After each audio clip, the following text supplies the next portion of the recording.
اس یہ کام کر لیں. پہلا کام تو یہ ہو جائے گا آپ کا. ٹھیک ہے جی, محفوظ کر لیا آپ نے. دوسرا کام, یہ مختصر کرنے کے بعد اب ہم نے یہاں پہلے والے کام میں آپ نے کس چیز کو دیکھا تھا؟ طائفوں کے رؤوس اور ان کو ملنے والے حصوں کو دیکھا تھا آپ نے. ٹھیک ہے نا, ملنے والے سہام اور حصے اور رؤوس میں نسبت دیکھی تھی آپ نے مختصر کرنے میں. لیکن ضرب کرنے میں آپ نے کیا کرنا ہے؟ ضرب کرنے میں آپ نے یہ کرنا ہے کہ تمام اعداد رؤوس کے آپس میں نسبت دیکھنی ہے آپ نے. رؤوس کے آپس میں نسبت دیکھنی ہے آپ نے. اگر اوپر آپ نے وفق محفوظ کیا ہے رؤوس کے وفق کو, تو وہ وفق کو دیکھیں گے آپ. اگر ٹھیک ہے, تو رؤوس کی آپس میں نسبت دیکھے, سروں کے تمام پارٹیز کی رؤوس کے آپس میں نسبت دیکھے اور ضرب کا عمل کرے. ضرب کا عمل کیسے کرے وہ آگے آئے گا کہ کہاں آپ نے کیا کرنا ہے. لیکن بہرحال رؤوس کی نسبت کے یعنی تمام رؤوس کے آپس میں نسبت دیکھیں گے آپ کہ توافق ہے, تداخل ہے, کون سی نسبت ہے, اور تو وہاں پر آپ نے پھر ضرب کا کام کرنا ہے کہ رؤوس کا آپس میں بھی ضرب دینا ہے, اور آخر میں جو آپ کے پاس حاصل ضرب نکلے گا, رزلٹ نکلے گا, اس کو اٹھا کر اصل مسئلے کے ساتھ بھی آپ نے ضرب دینا ہے, تو تصحیح ہو جائے گی. یہ دو کام سمجھ آ گئے؟ نہیں آئے تو مجھے ذرا بتا دیجئے میں سے. ٹھیک ہے, پہلا کام کیا کرنا ہے, سہام اور رؤوس کے درمیان نسبت دیکھ کر دیکھے, تماثل تباین ہے تو کچھ نہ کرے, اور اگر سہام اور رؤوس میں نسبت تداخل یا توافق کی ہے تو وفق کو محفوظ کر لے. دوسرا کام, رؤوس کی آپس میں نسبت دیکھے کہ کیا نسبت ہے, اور اس کے مطابق آپ ایک رؤوس کو دوسرے رؤوس کے ساتھ ضرب دیتے جائیں. آخر میں جو حاصل آپ کے پاس نکلے گا اس کو پکڑ کر اصل مسئلے کے ساتھ ضرب دے دے, اور پھر ہر وارث کے حصے کے ساتھ بھی ضرب دیتے جائیں, تو بس تصحیح ہو جائے گی اور ہر وارث کا حصہ بھی معلوم ہو جائے گا. تو یہ دو کام آپ نے کرنے ہوں گے, مختصر کرنا اور ضرب دینا. ٹھیک ہے, آپ سمجھ نہیں آیا تو آپ پوچھ سکتے ہیں. بہرحال آگے اب ہر ایک کو ان چاروں قواعد کو اب الگ الگ ہم دیکھ لیتے ہیں. چاروں قواعد میں یہی دو کام کرنے ہیں آپ نے. ٹھیک ہے, مختصر کرنا اور ضرب دینا. اگر یہ کام آپ کو سمجھ نہیں آیا تو آگے قاعدے آپ کو سمجھ نہیں آنے والے. بہرحال پہلا قاعدہ یہ دیکھیے, اختصار آپ نے کر لیا مثال کے طور پہ, یعنی رؤوس اور سہام کی آپس میں جب آپ نے نسبت دیکھی تو تباین یا تماثل تھی تو کچھ نہیں کیا, اور اگر تداخل یا توافق تھا تو آپ نے رؤوس کا وفق محفوظ کر لیا. تو اختصار والا کام تو آپ نے کر لیا. ٹھیک ہے نا, اختصار کے بعد تمام اعداد رؤوس کی آپس میں نسبت اگر تماثل کی نسبت ہے, یعنی تمام اعداد رؤوس آپس میں سیم ٹو سیم ہے, تو اس کا ایک ہی قاعدہ ہے. پہلا قاعدہ اس کے ساتھ متعلق ہے کہ تمام اعداد رؤوس آپس میں سیم ٹو سیم ہے.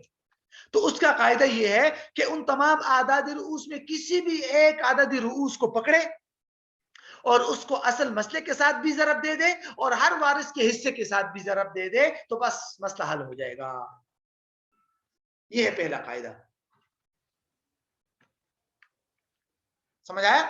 اختصار آپ نے کر لیا, اختصار کے بعد تمام اعداد رؤوس کا آپس میں نسبت آپ نے دیکھی تو وہ سیم ٹو سیم تھے, تو کسی بھی ایک رؤوس کو پکڑیے اور اس کو اصل مسئلے کے ساتھ بھی ضرب دیجئے اور ہر وارث کے حصے کے ساتھ بھی ضرب دیجئے, تو بس مسئلہ حل ہے. ذرا اس مثال پر فٹ کیجئے ان دونوں کاموں کو اور پہلے قاعدے کو. ایک آدمی کا انتقال ہوا, اس کی 6 بیٹیاں ہیں. میرے ساتھ ساتھ جائیے, دیکھتے جائیں. 6 بیٹیاں ہیں, یہ 3 بیٹیاں نہیں ہیں, اچھا 3 کو اگنور کیجئے فی الحال. 6 بیٹیاں ہیں, 3 اس کی دادیاں ہیں, 3 اس کے چچا ہیں. ٹھیک ہے جی, تو بیٹیاں اگر 2 سے زیادہ ہو تو ثلثان, دادیوں کو تو سدس ملتا ہے ہر صورت میں, اور چچا صاحب تو ہو گئے عصبہ. ٹھیک ہے نا, تو ثلثان اور سدس حصے ہیں, تو چھوٹا والا سدس ہے, تو 6 سے مسئلہ بنا. 6 میں سے ایک دے دیا دادی کو, 3 دادیوں کو, جو 3 دادیاں ہیں تینوں کو سدس ملے گا نا, الگ الگ سدس نہیں, ایک ہی سدس. اور 4 بیٹیوں کو مل جائے گا, کیوں؟ اس لیے کہ ثلثان 4 ہے 6 کا. ایک بچا تو 3 چچا عصبہ ہے, ان میں سے تینوں کو ایک مل گیا. اب ذرا مجھے بتائیے, بیک گراؤنڈ جب آپ نے معلوم کیا تو ذرا مجھے بتائیے کتنی پارٹیز پر ان کے حصے ٹوٹ رہے ہیں؟ تینوں پر ٹوٹ رہے ہیں بھائی. کیوں؟ اس لیے کہ بیٹیاں ہیں 6 اور ان کے حصے ہیں 4, تو 4 6 میں درمیان سے ہی نہیں تقسیم ہو سکتا, ٹوٹ رہا ہے. 3 دادیوں کو ایک مل رہا ہے تو بھی ٹوٹ رہا ہے, 3 چچاؤں کو ایک مل رہا ہے تو بھی ٹوٹ رہا ہے. اب ہمیں معلوم ہو گیا بیک گراؤنڈ, وہ کیا ہے؟ وہ یہ کہ ایک سے زائد طائفوں پر کسر ہو رہا ہے. ٹھیک ہے جی, بیک گراؤنڈ معلوم ہو گیا. اب ہم نے 2 کام کرنے ہیں, ٹھیک ہے نا. پہلا کام اختصار کرنا. اختصار کے لیے کیا چیز دیکھنی پڑے گی؟ میں نے آپ کو بتایا تھا ہر وارث کا سر یعنی ہر وارث کے رؤوس اور حصے ان میں نسبت دے کے آپ ذرا آپ مجھے بتائیے کہ بیٹیوں اور 6 بیٹیاں ہیں اور ان کے حصے کے درمیان جو 4 ہیں ان میں کیا نسبت ہے دونوں میں؟ میں نے آپ کو بتایا تھا کہ اگر تماثل یا تباین کی نسبت ہو تو رؤوس کو اپنی جگہ پر چھوڑیں گے, اور اگر توافق یا تداخل ہو تو رؤوس کے وفق کو پکڑیں گے. تو آپ مجھے بتائیں کہ 6 اور 4 میں کیا نسبت ہے؟ 6 اور 4 میں نسبت ہے توافق کی. کیوں توافق کی نسبت ہے؟ 4 تو 6 تک نہیں پہنچ رہا, تداخل نہیں ہے, لیکن 2 دونوں تک پہنچ رہا ہے. 2 جو ہے وہ 4 تک پہنچ رہا ہے 2 ٹائم آ کر, اور 2 جو ہے وہ 6 تک پہنچ رہا ہے 3 ٹائم آ کر. تو گویا کہ بیٹیوں کے رؤوس اور ان کے حصوں کے درمیان میں توافق کی نسبت ہے. تو ہم نے کس کو پکڑنا ہے؟ رؤوس کے وفق کو. تو رؤوس کا وفق ہے 3, تو 3 کو محفوظ کر دیا. پہلا کام چل رہا ہے اچھا اختصار کرنا, تو ہم نے 3 کو محفوظ کر دیا.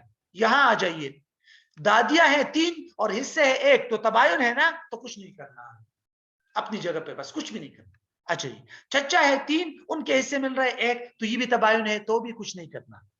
میں نے آپ کو بتایا تھا تباین میں تماثل میں کچھ نہیں کرنا, توافق اور تداخل میں وفق پکڑنا ہے. تو پہلا کام ہمارا ہو گیا اختصار. یہاں ہمارے پاس حاصل ہو گئے 3, یہاں بھی 3 ہے, یہاں بھی 3, ٹھیک ہے نا. دوسرا کام کیا کرنا ہے ہم نے؟ دوسرا کام کرنا ہے تمام رؤوس کی آپس میں نسبت دیکھیں گے. یہی تو ہمارا دوسرا کام تھا, اور چاروں قاعدے اسی کام سے متعلق ہے, اسی دوسرے کام سے متعلق. چاروں قاعدے دوسرے کام سے متعلق ہے, ٹھیک ہے نا. تو دوسرے کام کے لیے ہم نے پہلا قاعدہ کیا پڑھا کہ تمام اعداد رؤوس آپس میں تماثل کی نسبت ہو, بالکل سیم ٹو سیم. تو کسی بھی ایک عدد کو پکڑ کر ضرب دیں گے. تو یہ ذرا مجھے بتائیں گے آپ کہ یہاں ورثاء کتنے ہیں؟ چچا 3, یہاں ورثاء کتنے ہیں؟ 3, یہاں بھی ہمارے پاس 3 ہے, 6 نہیں ہے. آپ کہیں گے 6 ہے, 3 کیوں نہیں؟ 3 کیوں ہے؟ اس لیے بھائی صاحب کہ ہم نے اختصار کرنے میں یہاں وفق نکالا تھا تو وہ 3 نکلا تھا, تو یہاں پر بھی ہمارے پاس 3 ہے. تو اب ہمارے پاس 3 3 3 تمام رؤوس میں تماثل کی نسبت ہے, تو پہلا قاعدہ جاری ہو جائے گا. ہم نے یہاں سے کسی بھی ایک عدد کو لے لیا, 3 چچاؤں کے سروں کو لے لیا, دادیوں کے سروں کو لے لیا, یا بیٹیوں کے جو 3 وفق تھا اس کو لے, کسی بھی ایک کو لے لے آپ, اصل مسئلے کے ساتھ ضرب دیجئے. تو 3 کو 6 کے ساتھ ضرب دیں گے تو کیا جواب آئے گا؟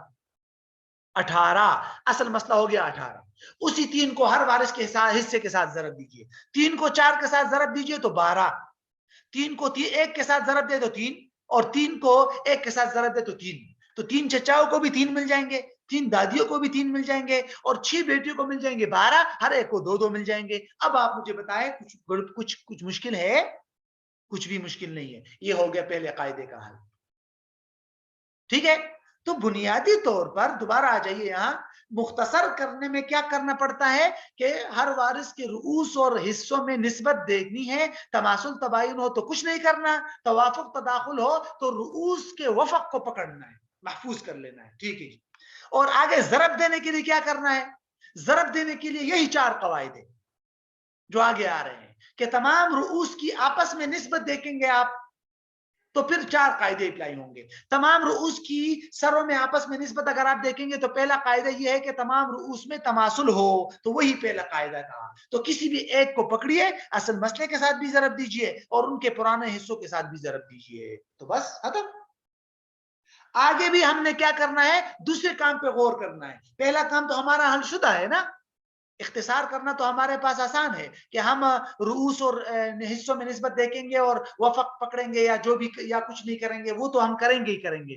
لیکن رؤوس کی آپس میں نسبت دیکھیں گے تو وہ نسبت کیا ہوگی؟ تو 4 نسبتیں ہوں گی نا, تماثل, تداخل, توافق یا تباین. تو وہی 4 قاعدے ہیں ہمارے پاس. تو پہلا قاعدہ ہم نے پڑھ لیا کہ رؤوس کی آپس میں نسبت جو ہے وہ تماثل کی ہو تو کسی بھی ایک کو پکڑ کر اصل مسئلے کے ساتھ اور ہر وارث کے حصے کے ساتھ ضرب دے دے, تو یہ پہلا قاعدہ ہے, ٹھیک ہے.